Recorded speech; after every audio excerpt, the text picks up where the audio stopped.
Think about what you did last night. Scrolled your phone, watched something, maybe read for a bit. Then you turned off a light, pulled a blanket over yourself, and fell asleep in a room that was warm, safe, and quiet. Now, delete all of that. Delete the phone, the electricity, the lock on your door, the roof over your head. Delete every single thing that stands between you and total darkness. That's where your ancestors lived every single night for nearly 3 million years. And what they did in that darkness is so different from what you do now that it barely feels like the same species. Let's go back. The first thing you have to understand is that night wasn't just darkness to ancient humans. It was danger, real, immediate, life ending danger. The African savanna at night was a completely different world from the one that existed at noon. Leopards, hyenas, lions, most of the things that could kill our ancestors didn't hunt by sight. They hunted by sound, by smell, by the vibrations of footsteps in the dark. Night was their time, not ours. So, the very first thing ancient humans did when the sun went down was get off the ground. Researchers believe our earliest ancestors slept in trees, not caves, trees. You climb up, find a thick branch, and wedge yourself in so you don't fall out while you sleep. It's uncomfortable. It's cold, but it's alive. A leopard can climb a tree, but it's a lot harder to sneak up on something when you're both 15 feet off the ground. For millions of years, a tree branch was the difference between waking up tomorrow and not waking up at all. Then came fire, and fire changed everything about the night. The oldest evidence of controlled human fire is roughly 1 million years old, found in Wonderwerk Cave in South Africa. And what fire did to the nighttime experience of early humans is almost impossible to overstate. Before fire, when the sun dropped, the world effectively ended. You couldn't see, you couldn't move safely, you were prey. But fire drew a circle around your group. Inside the circle, there was light and warmth and safety. Outside the circle, the darkness still held everything that wanted to kill you. But now you had a border. Now you had a perimeter. And inside that circle of firelight, something remarkable started happening. People talked. This sounds obvious, but think about what it actually means. For the first time in human history, darkness wasn't just a threat to survive. It became time. Empty hours that had to be filled with something. And what humans filled them with was each other. Anthropologists who study modern hunter-gatherer tribes, groups that still live largely the way our ancestors did, have found something consistent across almost all of them. Daytime conversations are practical: who's hunting tomorrow, where water was found, what needs fixing.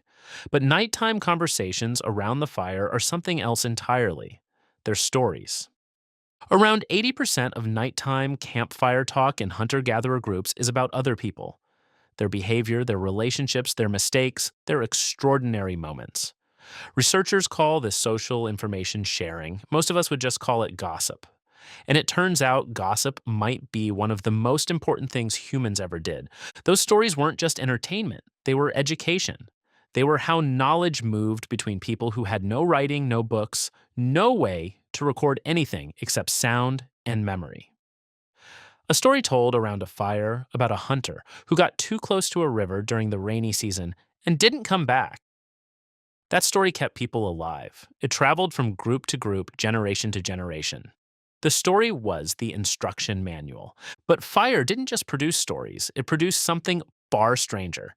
Researchers studying the effects of firelight on the human brain have found that the flickering, unpredictable quality of fire produces a shift in consciousness.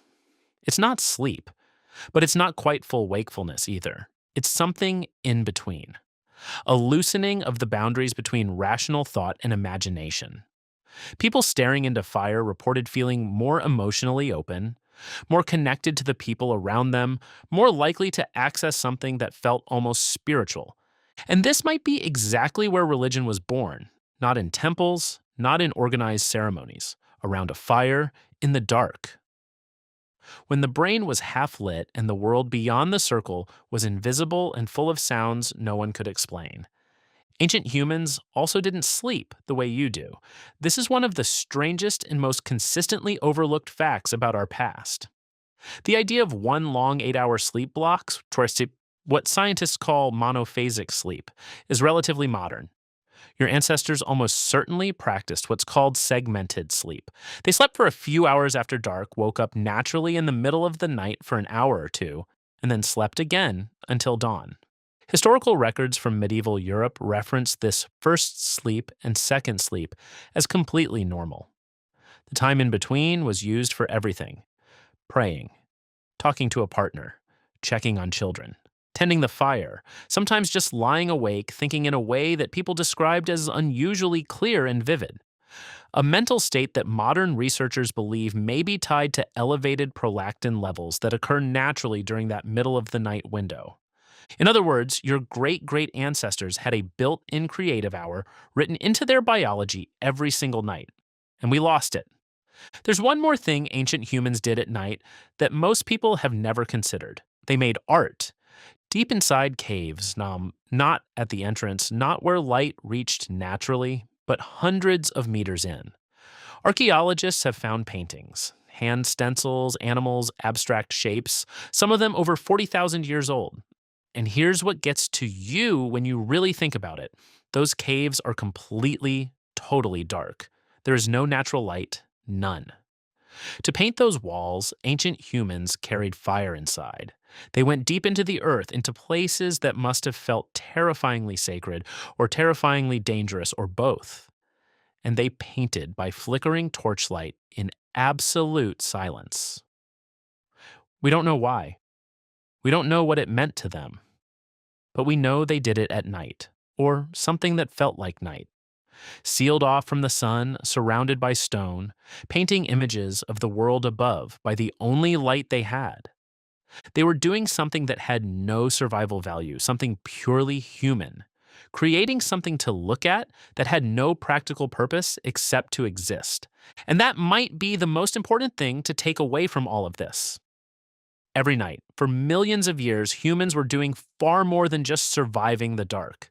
They were building language around fires. They were inventing religion in caves. They were developing memory, empathy, and creativity in the hours between sunset and sunrise.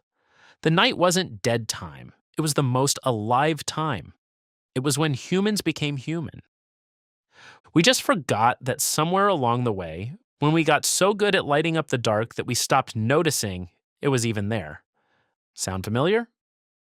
3 million years later, you're still doing it, just on a smaller, brighter screen. Well, if you made it here, you now know what ancient humans did at night. Thank you for watching till here.